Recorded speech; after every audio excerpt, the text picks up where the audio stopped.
While California has added electrical capacity since last August's blackouts, state legislators were warned Tuesday, May 18, that another round of record-breaking heat could leave the state vulnerable again this summer, particularly if extreme weather extends to most of the western U.S., as it did last year.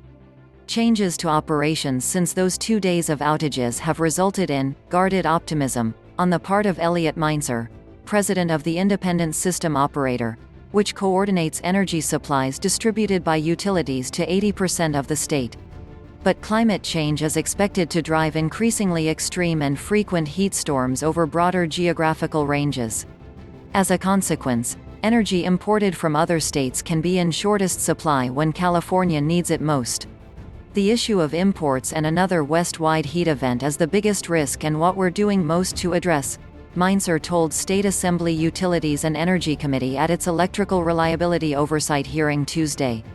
Recent changes by state regulators include increasing the amount of electrical reserves utilities must contract for ahead of time from 15% to 17.5%, expanding in-state supplies, particularly battery storage that allows solar power to be used after sunset, and extending the life of outdated natural gas power generators in Huntington Beach, Long Beach, Redondo Beach and Oxnard. The old, ocean-cooled generators at all 4 power plants had been scheduled to shut down at the end of last year. The state is also expanding its program to reduce demand, a key component last year in avoiding blackouts beyond the 3.5 hours that affected 800,000 homes and businesses over 2 days, August 14 and 15.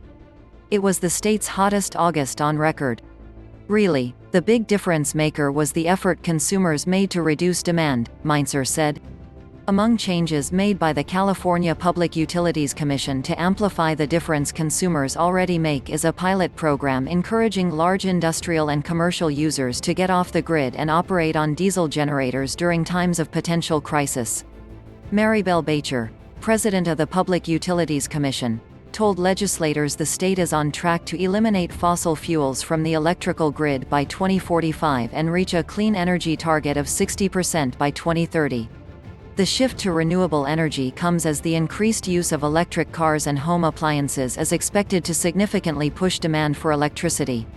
But there's skepticism that enough is being done to achieve the state's goals, with many environmentalists calling on the state to be more aggressive in developing power storage to carry the state through periods when the sun isn't shining and the wind isn't blowing. Many would also like to see a bigger push to develop offshore wind farms and to make it easier for homeowners with solar panels to sell energy to the grid.